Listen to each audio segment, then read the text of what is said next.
Bonjour et bienvenue sur les tutos de l'ANRCA.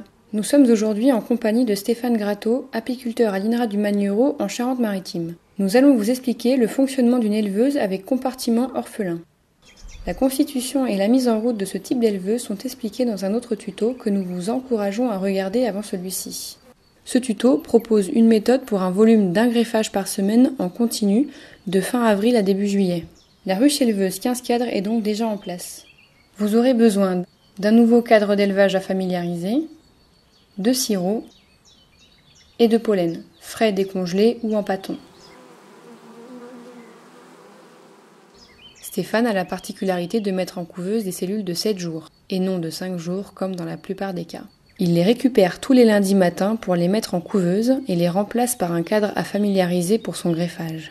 Il greffe et insère son greffage tous les lundis après-midi, en seconde position par rapport à la grille à rennes verticale. La rotation des cadres s'effectue tous les vendredis, ce qui lui permet de contrôler son élevage alors âgé de 4 jours. Chaque vendredi, Stéphane ouvre l'éleveuse et contrôle le compartiment d'élevage orphelin en procédant de la rive vers la grille à rennes. Il contrôle les provisions.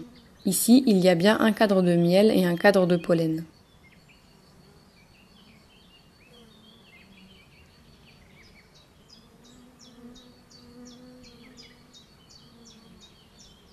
Il contrôle le couvain du côté orphelin qu'il juge encore suffisamment operculé pour le conserver malgré quelques émergences. Il le met de côté.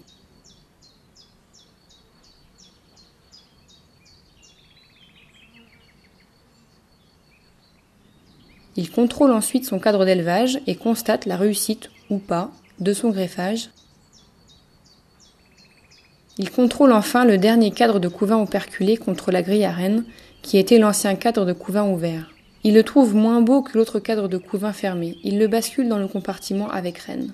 Dans le compartiment avec rennes, il cherche un cadre de couvain ouvert. Il contrôle qu'il n'y ait pas la renne sur ce cadre et l'introduit en dernière position contre la grille à rennes.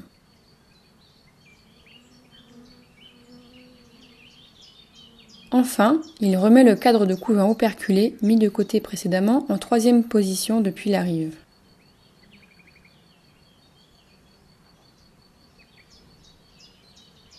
Il cherche un dernier cadre de couvain ouvert dans le compartiment avec rennes qu'il replace contre la grille à rennes.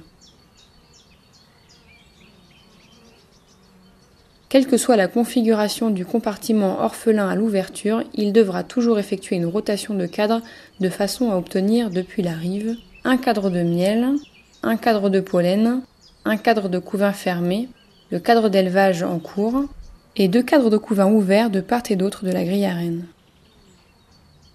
Le compartiment orphelin est prêt. Il peut nourrir de sirop au besoin selon les ressources de l'environnement. Le nourrissement attire aussi plus de nourrices du côté orphelin.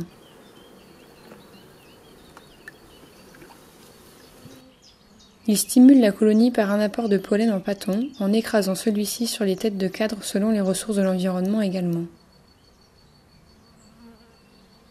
Des trappes à pollen sur des ruches avoisinantes permettent notamment de contrôler les pollinés. Selon les mielés, la dynamique de la colonie, la période, la météo, il se peut par exemple que les abeilles remplissent de miel ou de pollen le cadre de couvain émergé du compartiment orphelin. Quelle que soit la configuration à l'ouverture du compartiment orphelin, l'apiculteur doit évidemment s'adapter et toujours opérer une rotation des cadres de manière à obtenir le schéma suivant. Les ruches éleveuses doivent être très peuplées. Il faut maintenir le compartiment avec rennes à 8 cadres de couvain, quitte à en rajouter si besoin.